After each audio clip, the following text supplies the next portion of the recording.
Les trois priorités pour un directeur de data center aujourd'hui sont tout d'abord la disponibilité. Il faut qu'un data center fonctionne, donc on ne peut pas se permettre, je dirais, d'avoir une rupture dans la disponibilité des données. D'où un accent qui est mis sur la construction du data center et sa disponibilité, son niveau de fiabilité et de redondance. Et ensuite, ce sont plutôt des éléments de coût qui se déclinent en deux aspects. Un qui est un aspect coût de l'énergie, le coût de l'énergie des kilowattheures que l'on va consommer, mais également une lisibilité sur la longueur de ces coûts de l'énergie. Et ensuite, donc, pour finir, un aspect fiscalité qui est déterminant, puisqu'aujourd'hui on voit que la fiscalité est importante au niveau de ces gros consommateurs d'énergie. Donc il faut que cette composante-là soit très bien maîtrisée également et qu'on sache à long terme quantifier tout ce que sera la fiscalité appliquée sur un data center.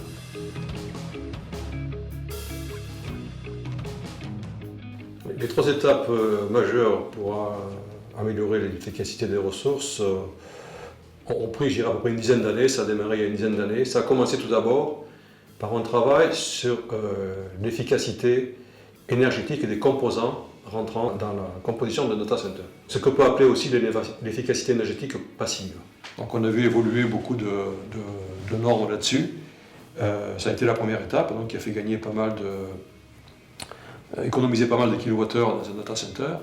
La deuxième a été concentrée sur ce qu'on a appelé l'efficacité énergétique active, qui consistait à développer, je dirais, à améliorer l'efficacité énergétique du data center lui-même par le biais de virtualisation de serveurs, par le biais de modularité, de refroidissement adapté au data center, à savoir hydro cooling ou autre type de cooling, free cooling, et ainsi de suite. Et la troisième étape, elle est basée sur un fait que suggère la Commission européenne, qui est qu'objectif 2030, 80% de la consommation énergétique des data centers doit venir d'énergie renouvelable. Alors, ce n'est aujourd'hui qu'une suggestion, ce n'est pas une réglementation, qui va consister, je dirais, à fédérer des data centers entre eux, de façon à transférer des charges de travail utiles d'un data center sur un autre, et faire en sorte qu'on puisse bénéficier au maximum des énergies renouvelables qui peuvent être disponibles à un moment donné dans un pays, dans une région, dans un endroit d'une région.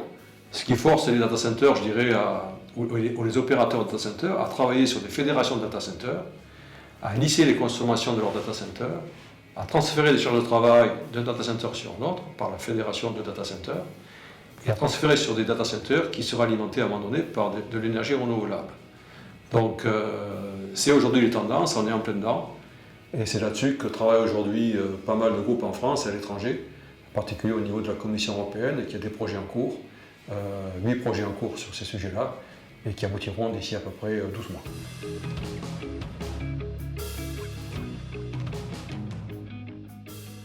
Cette année, donc, sont en train de se mettre en place plusieurs normes, je dirais, nouvelles concernant les data centers. Alors, ce qu'il faut d'abord savoir, c'est qu'il y a aujourd'hui, au niveau européen mondial, deux groupes majeurs qui traitent de la normalisation des data centers. Il y a tout d'abord un groupe qui se nomme SC39 ISO-IEC, donc qui sont les deux organismes principaux de normalisation au niveau mondial, du JTC1. Donc le JTC1 est une association de groupes joints ISO-IEC. Donc il s'est créé dans le cadre de ce JTC1 un groupe donc appelé Energy Efficiency for and by IT, c'est-à-dire les gens considèrent non seulement le data center comme un consommateur d'énergie, mais comme un moyen d'économiser de l'énergie. Et la priorité a été donnée à la normalisation de métriques sur les data centers. 4 normes donc, qui sont opérationnelles cette année, le PUE étant la première. Donc, le PUE, je rappelle, c'est le Power Usage Effectiveness. C'est le ratio de mesure de l'énergie consommée par un data center sur l'énergie consommée par le dispositif IT, à savoir le rendement factuel d'un data center. Donc le PUE est utilisé depuis pas mal d'années, mais a été mal utilisé, manipulé, pour des raisons de marketing essentiellement. Donc depuis le début de l'année, ce PUE est normalisé, donc avec bien sûr toutes les références à la façon de le mesurer, à quel moment de la journée, de l'année, dans quel climat. Donc ceci sera la première norme, donc ce PUE. La deuxième étant, il y a 3 normes qui sont dans le tuyau, qui seront normalisées dans les semaines qui viennent.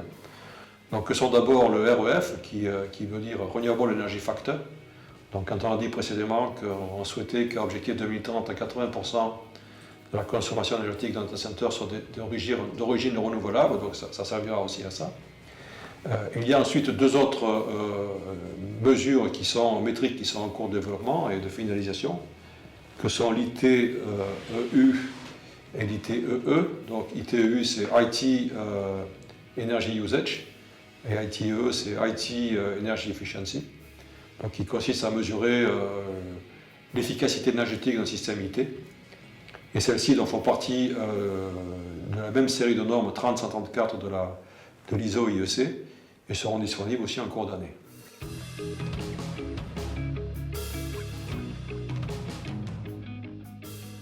La position de la France aujourd'hui, elle était tout au moins fin 2015, on se situe au 4e rang mondial, donc derrière les États-Unis, l'Angleterre et l'Allemagne. On a eu un développement qui s'est ralenti un petit peu, certainement lié ce ralentissement à la période économique assez difficile que l'on traverse. Ceci étant, le numérique tirant par le haut, il va falloir fournir des données de plus en plus. Donc on est certain qu'il y aura un développement fort de data centers dans les années à venir, en particulier au niveau des villes et des régions. Donc ce qu'on peut prévoir, c'est qu'aujourd'hui, avec 13 régions en France, on va assister à des développements locaux.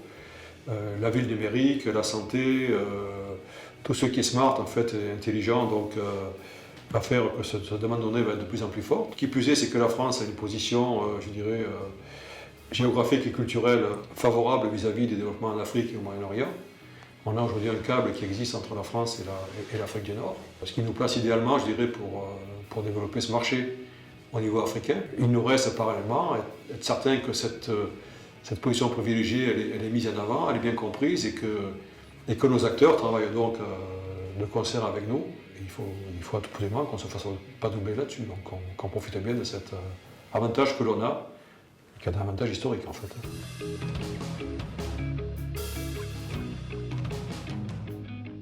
Nous avons décidé de devenir partenaire du Data Center World à Paris, déjà parce qu'on souhaitait, nous, au niveau du GIMELEC, communiquer sur notre comité de marché, communiquer sur nos objectifs et faire en sorte que ce métier Data Center ne soit pas le secret le mieux gardé. Et on voulait choisir, je dirais, un événement qui soit très représentatif de la profession et qui, de plus, sorte un petit peu de la boîte Data Center. Les salons ont évolué, fut un temps on allait dans un salon pour acheter des produits, et puis on a vu lors des dernières années se développer pas mal d'événements data center, mais qui abordaient que la boîte data center. Et on considère aujourd'hui que Data Center World, enfin, de ce qu'on a pu voir au niveau de l'Angleterre et aussi d'autres pays européens, abordait des sujets de façon beaucoup plus large. Et de fait, on pensait que dans le sens où c'était la première fois qu'en France on avait ce type d'événement, qu'il était primordial pour nous de devenir donc partenaire de Data Center World. Qui plus est, ce salon est à Paris, Porte de Versailles, qui est un endroit assez privilégié comparativement à certains salons qui ont eu lieu dans des endroits qui ne favorisent pas, je dirais, le déplacement de la profession dans ces salons.